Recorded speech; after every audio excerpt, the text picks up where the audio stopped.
Isa si Bel Mariano ngayon ang pinakasikat sa ABS-CBN.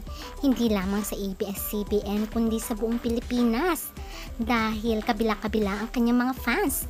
At syempre mawawala pa si Donnie Pangilinan na kanyang ka-love team na naging sikat sila sa mga various projects at mga teleserye nila.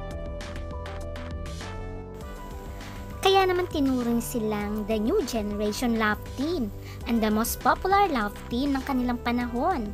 Kabila-kabila rin ang kanilang mga endorsements, kaya naman tinawag silang Don Bell ng kanilang mga fans dahil sa kanilang kasikatan.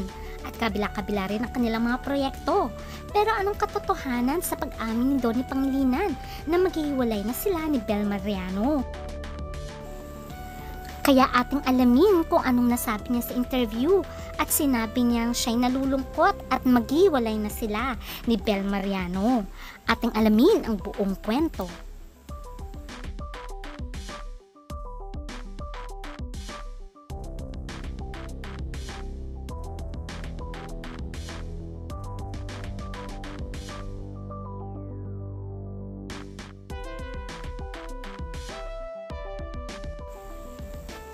Sa kasagsagan ng kasikatan ni Bel Mariano at Donnie Pangilinan ay wala namang kumpirmasyon sa kanilang dalawa kung anong estado ng kanilang mga puso, kung sila ba in real life or pawang love team lamang.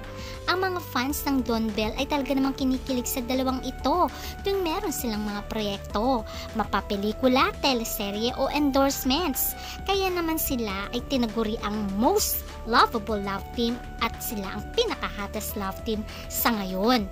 Kaya naman, sa paghihiwalay di umano nila ni Bel Mariano at Donnie Pangilinan, marami ang nalungkot. Ano nga ba ito at nasabi na lamang ni Donnie? Alam naman natin na ang pinaka-close sa puso ngayon ni Donnie Pangilinan, ganun din kay Bel Mariano, ay ang isa't isa. Dahil sa kabila ng kanilang kasikatan ay napaka-low-key lamang nila at wala naman talagang pag-amin sa kanila kung ano talaga ang estado ng kanilang mga puso. Pero mapapansin naman yun sa kanila behind the camera na napaka-sweet ni Donnie. Tulad na lang ito, minamasahe niya si Bel Mariano. At marami pang mga bagay-bagay na talaga naman alam natin na mahal ni Donnie ang kanyang ka-love team. After ng very successful nilang teleseryeng How to Spot a Red Flag, ay bigla na lamang wala ng balita kay Donnie Pangilinan at Bel Mariano. At ito nga lamang ay nabanggit na ni Donnie na maghihiwalay na sila ni Bel Mariano. At inamin niya ito sa kanyang interview. Bakit kaya nasabi ni Donnie ito at ano ang dahilan? Kinumpirma ni Donnie Pangilinan ang temporary split with Bel Mariano. Inamin niya ito dahil sinabi nga ni Donnie na nagpo-focus sila on their individual careers, putting their popular Don Bell love team on hold for now. Ayon kay Donnie, for sure maraming malulungkot dahil inamin na nga ni Donnie na pinagdesisyonan niya na maghiwalay muna sila ni Bel Mariano at ganoon naman din si Bel, tanggap niya ito. Ayon kay Donnie, Bel is working on a special project soon. Ganun din ako. Pero kahit na magkahiwalay kami, we will remain close and supportive of each other.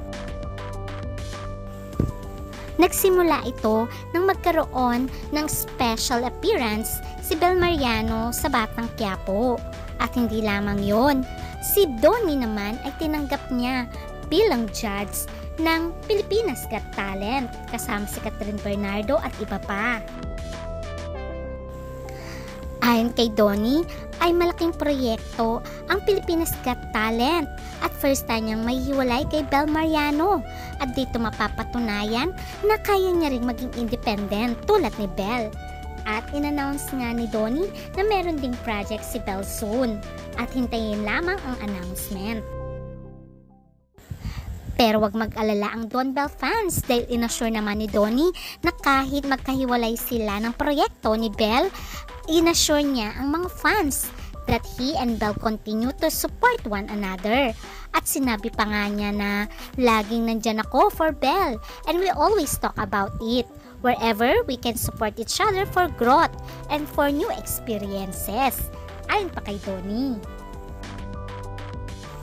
Pero syempre, medyo matatagalan din na magkaroon muli sila ng proyekto ni Bel Mariano.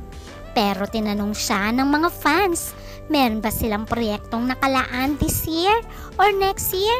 Ayon kay Donnie, ay meron naman, may niluluto naman po. Right now, I think it's nice that we get to do our own thing first. So when we come back, I think it's gonna be a more mature and take our own characters. Ayon pa kay Donnie. At sa tanong kung kumusta naman ang lagay ng kanilang mga puso, masaya naman daw ang kanilang mga puso. At kahit na magkahiwalay sila ni Bel at bihirang magkita, ay nandun pa rin ang communication nila sa isa't isa. At patuloy pa rin ang suporta nila sa bawat isa. Kailangan lang nila mag-grow individually. Ayon pa nga kay Donnie, ay may mga bagay din na gusto si Bel na mangyari sa kanyang career bilang individual. Ganun din naman ako. Kaya abangan na lang nyo ang next project namin at for sure matutuwa kayo. Kaya abangan na lang natin. Bye!